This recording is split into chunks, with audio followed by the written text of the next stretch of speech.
vědu i stínům svým. Heli bugi vugi, ten pocit, co mě nutí jet stále dál. Ač poslední litr, rychlejší než vítr být. Elegance sama, malá velká dáma, snad křídla má. Dej jí jenom chvíli, pak ji v cíli uvidíš. Serpentíny krutý, v bogaty žlutý překoná. Malíř se svým štětcem by to nedovedl líp.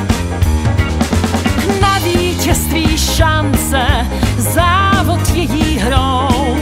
Rámě velvyslance, Paříži leží u nohou. Láska, smrt a drama, Miss Elizabeth Junková.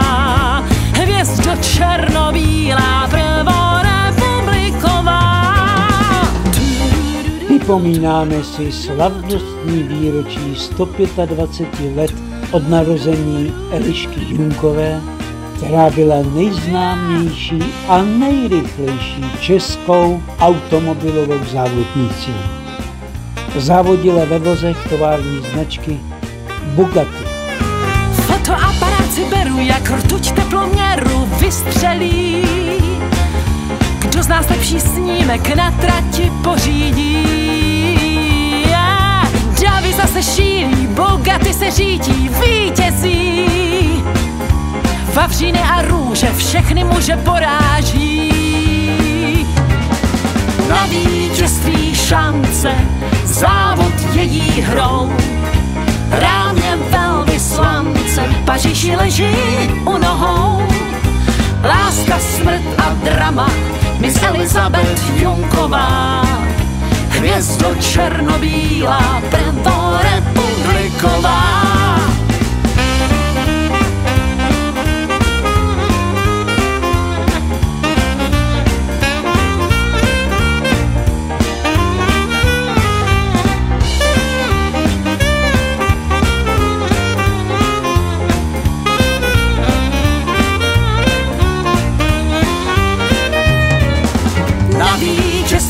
Šance, závod její hrou.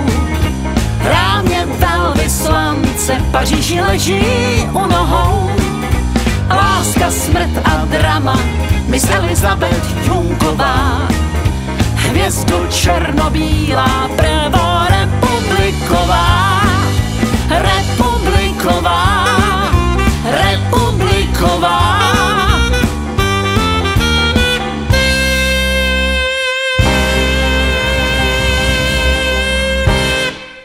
Mezinárodní závod z Braslav-Jíloviště přilákal ke sledování největší hvězdy tehdejší doby, které si nenechaly ujít triumfální vítězství Elišky Junkové.